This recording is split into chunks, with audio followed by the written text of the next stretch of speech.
माझा जन्म हा मृत्यूपासून झालाय, हा एक खूप इंटरेस्टिंग फॅक्ट. खरंच. मी दार उघडलं आणि माझ्या आईवडिलांकडे मी बघितला. माझं झालं की I am such a fail यार. काय करणार त्यांच्यासाठी आयुष्यात. मी रडायला लागलो होता. काय करणार मी, यु नो. एवढं ते सपोर्ट करतात. या वाढदिवसाला मी डायमंड रिंग नाही देऊ शकत, पण मी असा एक मोमेंट दिलाय ना त्यांना की त्यांना आयुष्यभर लक्षात राहील.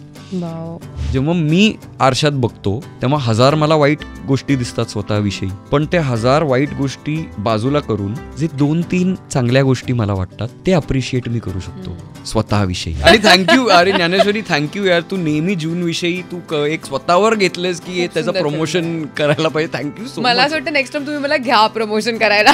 मी आनंदाने घेईन. मी ह्याच्याकरता आलोय कारण मला गप्पा मारायला आवडतं. मला तू आवडतेस. तू जे काम करतेस ते मला प्रचंड आवडतं आणि I am here to have a good time.